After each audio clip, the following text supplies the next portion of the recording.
Previously at Shifted Racing. That if we can't make it to Sanair tomorrow and test the car, we may lose like a 4 or 5 seconds in the first stage because... Okay, so after a bit of grinding and everything, I was able to get these 2 spacers in there.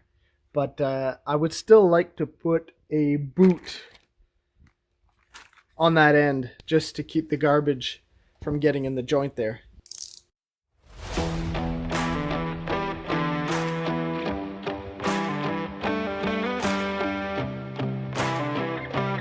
Of course, this won't fit anymore. Maybe I have to do this. Ooh, look at that. Now that is sexy. First bit of satisfaction I've had all day. We're getting close, people. We are getting close.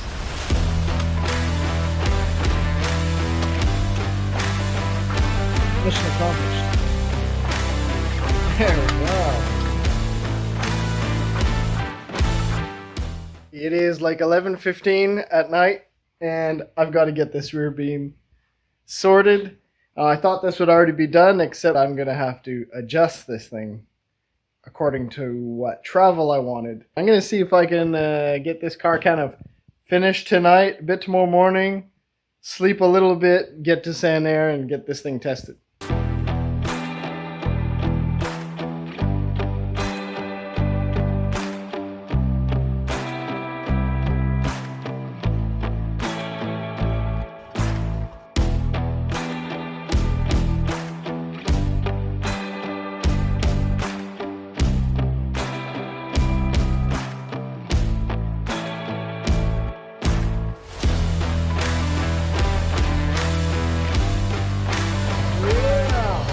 Now, ladies and gentlemen, I shall check travel.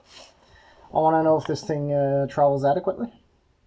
I have no idea what stock height should be. I could put a shock just to check stock height, but it's not really going to tell me anything.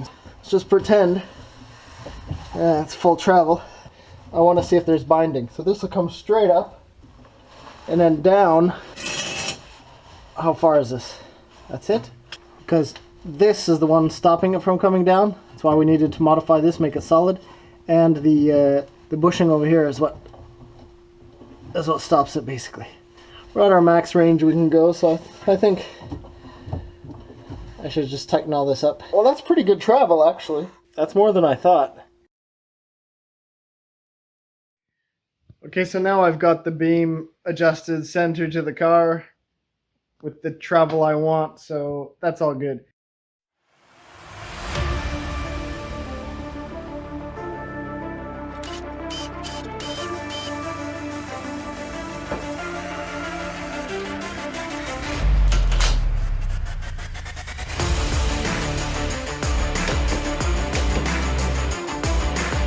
Happy with that. Not much play. It'll be good for a ride.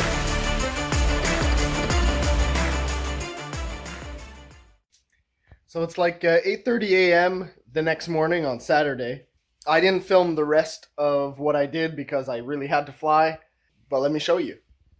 So I got the oil changed, which was important. I got my tires and wheels installed, and my rear suspension is installed. So I just kind of generally set the suspension where I thought it might be as a starting point. Will we need to bleed the brakes? Will the suspension respond okay? And will the brakes operate properly? So I have to finish the alignment of this. Let me show you. This side looks not too bad. Wow, it actually looks not too bad. I'm going to have to give this some tow out.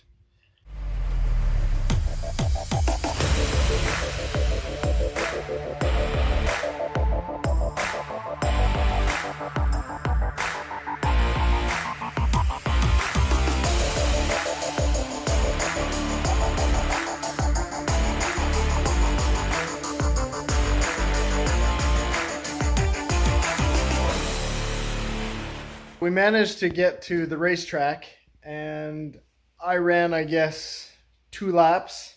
I just wanted to scrub the tires to make sure to get that little sheen off of the top of the rubber. Mission accomplished, because we came in, we had smoke coming up off the front right tire. It was brake fluid that was dripping onto the hot disc, basically. In the previous video I made, I mentioned that I wasn't too sure about the seals in the center. Well, it happens to be that the seal in the caliper let us down. Tonight, I'm going to order another caliper, and hopefully we'll get it in time. Other than that, the rear suspension works super well. Tire was rubbing a little bit in the fender, even though the fender edges are bent up to avoid cutting tires.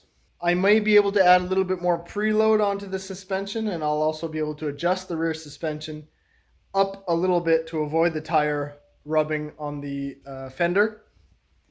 Especially that next week is going to be running like on the service roads, or there may be more bumps, so I don't want the car to literally have more bound and push the tire up into the fender. So I have to get all these things sorted out.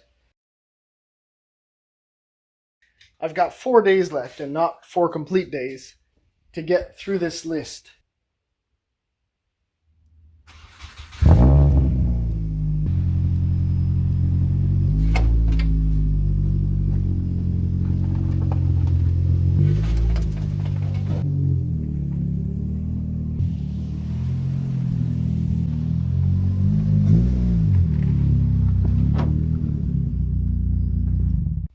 So I have my new list of things to do, starting with the suspension. Let's go.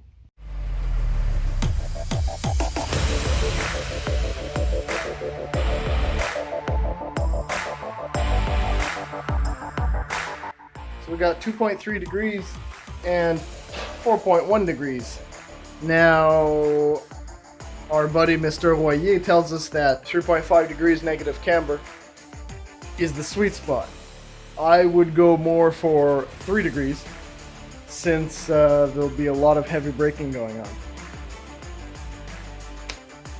I can gently. Ah, the studs. The studs are stopping it from moving more, which means I'm maxed out? I think I am. That's weird. Okay, well in that case I don't really have any adjustment left. Or am I still at 2.5? It seems like the modification I made up top didn't change it by very much, changed it by 0.2. I guess I'm gonna have to push the adjustment all the way. Unless I have actual slotted top plates, I'm not gonna get much camber adjustment out of this car. Now obviously if I play with the ride height, I'll be influencing the camber. But I don't want to go any lower than I am now, because Sanair is rough. I'm going to make one final adjustment, and I don't care if I'm off camber left and right. We don't have much time left before the event. It's actually not going to change much. I dropped this from 8 to 7, so about a half an inch lower to try to rectify my camber a little bit more. And I brought up the preload on the coil spring, so I'm going to set this up the same on the left side, and then we'll recheck camber adjustments.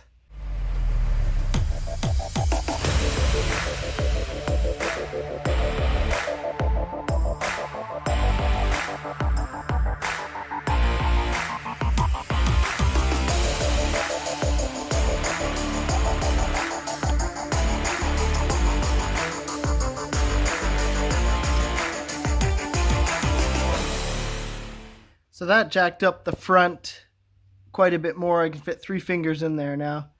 And in the rear we're still a little low, so I got to raise that up. But I think this is better because it's a rally and there'll be side roads and junctions. We're not going to run a skid plate at this event because it's just going to bring the car even lower. But that's why I want the car to be a little bit higher in case there is. I know there's a couple places where there's some bumps. I want to avoid having to adapt my line and brake harder because of bumps. I want to be able to be a little bit quicker over those rough sections by having the car a bit higher. I got to raise the rear. Okay, let's see how this works out. Ooh, same as the front. So this is classic me. I adjusted the front and rear suspension to what I thought would be fine. And I've got 2.7 and 2.5. I forget which side. So why not? Is it worth getting the 0.5 or the 0.2 or 0.3 and spending another hour on the front of this car? I don't think so. Yes, if we were doing a very long endurance race and this car was a track car that was proven and set up, and then we could get really, really fine into the testing.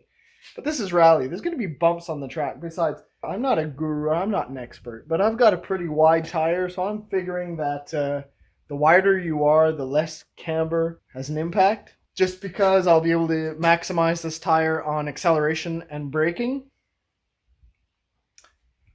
You know what I mean. You know what I mean. This is good enough for me.